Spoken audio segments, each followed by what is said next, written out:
सुप्रभात। कैसे हैं आप लोग? आशा करती हूँ आप सब लोग बहुत अच्छे होंगे और मैं भी बहुत अच्छी हूँ। तो चलिए हम आज का सेशन स्टार्ट करते हैं। तो जो आज का सेशन मैं लेकर आई हूँ वो है हमारे इरेगुलर पीरियड्स पे। तो जनरली बहुत सारी लेडीज़ों को, बहुत सारी गर्ल्स को ये सब प्रॉब्लम होती है, तो उसकी टेंशन की कोई बात नहीं है। तो आज मैं उसी के लिए आप लोगों को कुछ आसन बताने वाली हूँ, कुछ पोजेस बताने वाली हूँ। तो चलिए हम ये सारे पोजेस करते हैं। 10 पोजेस हैं जिनको अगर आप बहुत ही ध्यान से देखते हैं और बहुत ही ध्यान से करते हैं तो जिनके भी इरेगुलर्स पीरियड्स है, जिनको टाइम पे नहीं आता है, उनके लिए बहुत अच्छे योगासन है। तो चलिए शुरू करते हैं। इसके लिए सबसे पहले हमें सीधा लेट जाना है और धनुरासन करना है, यानी बो पोज। तो चलिए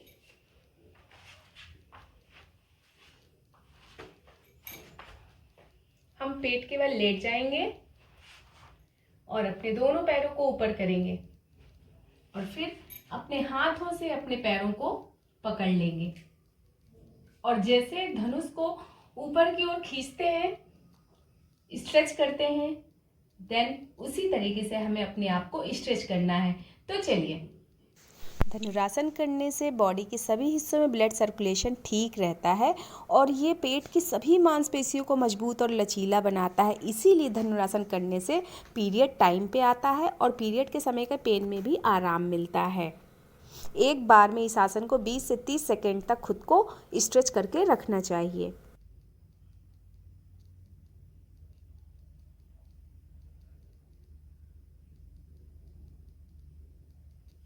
तो ये पहली हो गई हमारी बो पोज, यानी धनुरासन।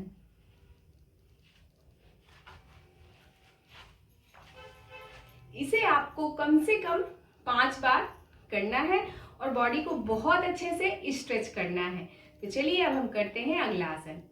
तो इसके बाद अब हम सबसे पहले आते हैं वज्रासना पोज में और फिर इसके बाद हम ऐसे खड़े हो जाएंगे, अपने दोनों पैरों को थोड़ा सा इतना फैलाएंगे और अपने कमर में अपने हाथों को रखकर पीछे की ओर आएंगे।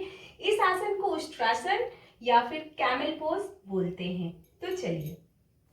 उष्ट्रासन करने से शरीर में बहुत ताकत और लचीलेपन की तो आवश्यकता होती है, लेकिन इस आसन को करने से पेट में खिंचाव आता है और पेट में खिंचाव आने से गर्भाशय की मांसपेशियों को सिकुड़ने में मदद करता है। इससे मासिक धर्म के दर्द से राहत मिलती है और हमारा मासिक धर्म भी एकदम टाइमली आ जाता है। इसलिए ये मुद्रा बहुत ही ज़्यादा ज़रूरी है।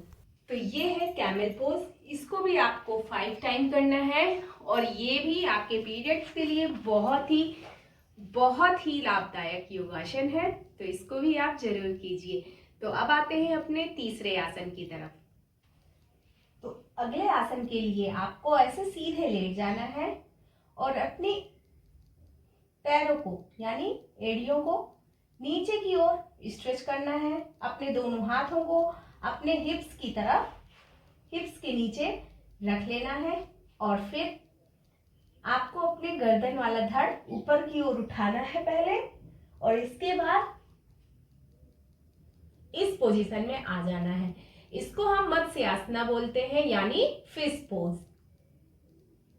इस आसन को करने से हमारे पूरे शरीर में स्ट्रेस तो होता ही है, साथ में इस आसन को करने से शरीर में हमारे पोषक तत्वों का अवशोषण बढ़ जाता है, जिसकी वजह से पीरियड टाइम की जो अनियमितता है वो बिल्कुल सही हो जाती है और हमारे बॉडी का फ्लो भी बहुत अच्छा हो जाता है और इस आसन के फ़ायदे हमें एकदम से ढेर सारे मिलने लग जाते हैं।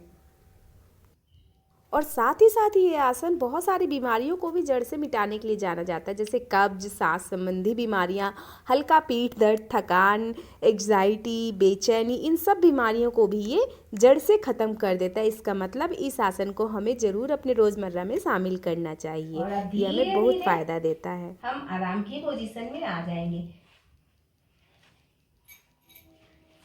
इस आसन को भी आपको 5 टाइम करना है और ये आसन भी आपके लिए बहुत ही लाभदायक है। आसन के लिए आते हैं इस तरीके से, इस पोज में। इसको जो हम करने जा रहे हैं इसको अधोमुखासन कहते हैं, अधोमुखासना, या फिर आप इसको डाउनवर्ड फेसिंग डॉग पोज बोल सकते हैं। तो इसके लिए सबसे पहले आपको क्या करना है, इस पोजीशन में आना है और फिर आपको घुटने से अपने पैरों को उठाते हुए ऊपर की ओर जाना है और सर को नीचे की तरफ रखना है। यह आसन हमारे पेट की निचली मांसपेशियों को बहुत मजबूत बनाता है और खिंचाव पैदा करने में मदद करता है। साथ ही रक्त संचार भी बहुत ज़्यादा अच्छे तरीके से बढ़ाता है, जिसकी वजह से हमारे शरीर में ब्लड का फ्लो बहुत अच्छा हो जाता है और हमारे इरेगुलर पीरियड्स बिल्कुल टाइम पर आने लग जाते हैं। और इस टाइम का जो हमें पेन होता है, उस पेन से भी हमको बहुत रिलीफ हो जाता है। इसके साथ साथ हमारा पाचन तंत्र भी बहुत ज़्यादा स्ट्रांग हो जाता है, बहुत ही अच्छा हो जाता है और हमारे हाथ और पैर भी टोन्ड हो जाते हैं, एग्जाइटी भी कंट्रोल हो जाती है।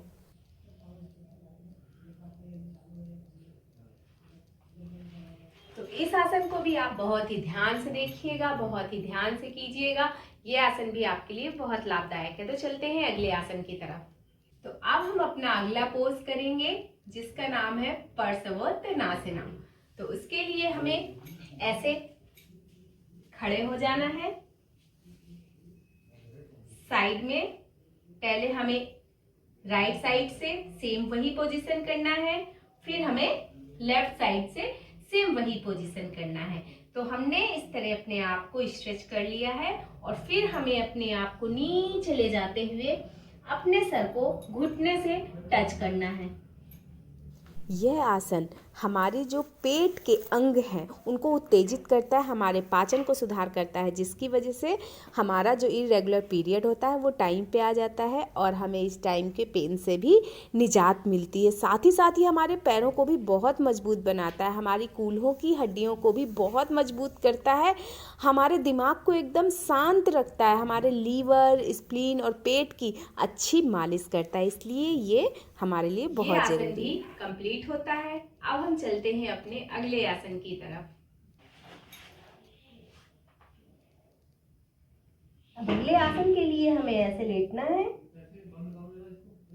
अपने दोनों पैरों को ऐसे फैला लेना है और अपने सर को ऐसे उठाना है और अपने हाथों को आगे रख के ऐसे ऊपर की तरफ खोलना है और अपने धड़ को ऊपर ले जाते हुए जब आपके पूरे हाथ खुल जाएंगे तो आपको अपने सर को पीछे की ओर ले जाना है।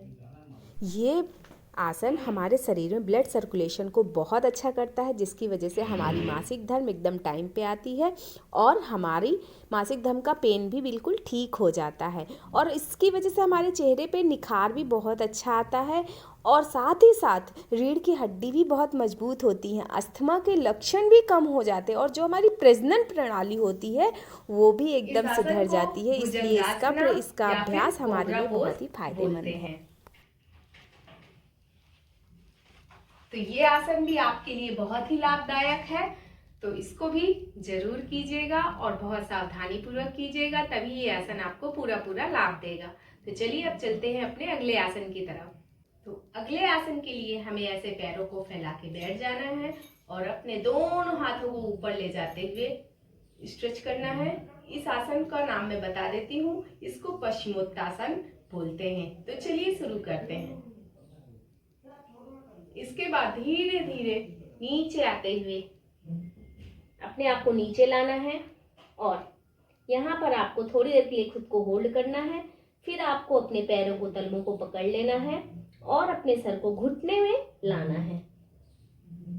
इस आसन को करने से हमारी पाचन क्रिया बहुत अच्छी होती है। इसकी वजह से हमारी किडनी, लीवर, महिलाओं के गर्भाशय में अंडाशय सक्रिय होते हैं और पीरियड वाला सारी प्रॉब्लम दूर होती है। इसको भी कम से कम आप 5 बार प्रैक्टिस जरूर कीजिए। तो चलते हैं अब अपने अगले आसन की तरफ। अब जो हमारा अगला आसन है उसके लिए हमें ऐसे बैठ जाना है, फिर अपने दोनों पैरों को ऐसे फैलाते हुए अपने पैरों की दोनों अंगूठों को ऐसे ज्वाइंट करना है और ऐसे पकड़ते हुए एकदम स्ट्रेट हो जाना है और अपने दोनों पैरों को अप डाउन करना है। इसको बद्ध कोणासन आसन कहते हैं या फिर बटरफ्लाई पोज भी बोल सकते हैं। जब हम इस आसन को करते हैं तो आपको खुद में यहाँ दोनों ज्वाइंट पे खिंचाव महसूस होगा। तो ये आसन भी आपके लिए बहुत ही लाभदायक है। इस आसन को करने से हमारे प्रजनन अंग उत्तेजित होते हैं, हमारी हार्मोनल असंतुलन की प्रॉब्लम भी दूर होती है, हमारे प्रजनन अंग भी बहुत अच्छी तरीके से काम करने लग जाते हैं। इसलिए हमें ये तितली आसन ज़रूर अपने दिनचर्या में शामिल करना चाहिए। इससे हमारी पीरियड के टाइम वाली सारी प्रॉब्लम्स खत्म हो जाएगी। तो इसलिए आप लोग भी अपने डेली रूटीन में इस आसन को जरूर शामिल अगर आपको पूरा लाभ पाना है तो आप कम से कम 5 मिनट तक कीजिएगा। तो चलिए अब चलते हैं अपने अगले आसन की तरफ। तो इसके बाद अब हम करेंगे वज्रासना। इसके लिए हमें अपने दोनों पैरों को ऐसे रख लेना है और आपको देखना है कि ये हमारे पैर बिल्कुल फ्लैट होंगे और इसी के ऊपर हमें बैठना है। इस पोजीशन में कम से कम आपको 5 मिनट तक बैठना है। ये आसन आपके लिए बहुत ही लाभदायक है। इस आसन को करने से हमारी पेट संबंधी सारी की सारी परेशानियां खत्म हो जाती हैं और हमारी पीरियड्स टाइम की भी सारी प्रॉब्लम एकदम ख़त्म हो जाती है। गैस से संबंधित परेशानियां भी पूरी रूप से ख़त्म हो जाती है। वज्रासन को आप ऑल ओवर तरीके से अगर समझें तो इसको करने से हमारे 1000 रोग एक बार में ही ठीक हो जाते हैं। तो आप इसको जरूर कीजिए। अब हम अपने अगले आसन की तरफ चलते हैं। तो अब हमें अपने अगले आसन के लिए ऐसे सीधे लेट जाना है। इसको सर्वांग आसन कहते हैं। इसके लिए हमें अपनी कमर से अपने पैरों को ऊपर की ओर उठाना है।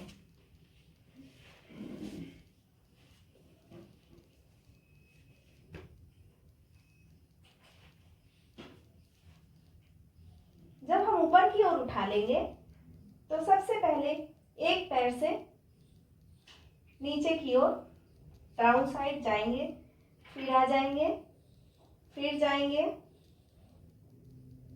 फिर आ जाएंगे। तो ये हो गया हमारा सर्वांग आसन।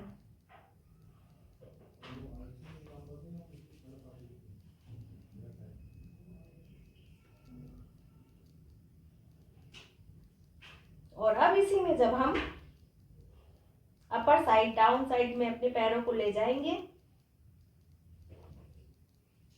तो इसको हलासन बोलेंगे।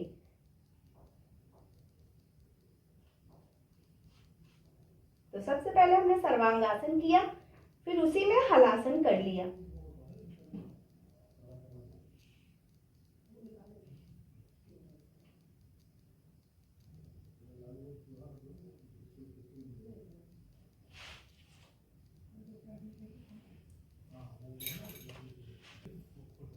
तो यहाँ पर हमारे 10 पोजेस कंप्लीट होते हैं। 10 आसन जिनके मैंने आपको नाम भी बताए हैं और फायदे भी बताए हैं। अगर आप रेगुलर इन आसन को करते हैं तो आपको जो इस टाइम पे प्रॉब्लम होती है वो बिल्कुल भी नहीं होगी, धीरे धीरे बिल्कुल खत्म हो जाएगी और आप एकदम स्वस्थ हो जाएंगे और आपको इस टाइम का पेन जो है वो पता ही नहीं चलेगा और आप एकदम स्वस्थ हो जाएंगे, एकदम मस्त हो जाएंगे और हमेशा फिर यूं ही मुस्कुराते रहेंगे। तो अगर आप लोगों को मेरा सेशन पसंद आया है तो मुझे कमेंट सेक्शन में कमेंट्स करके जरूर बताइएगा और आपको कितना फायदा हुआ है मुझे इस बात का भी जरूर बताइएगा। तो चलिए अब हम इसी वादे के साथ अगले सेशन में मिलेंगे कि तब तक के लिए आप स्वस्थ रहें, मस्त रहें, खुश रहें और हमेशा यूं ही मुस्कुराते रहें। तो चलिए तब तक के लिए राधे राधे।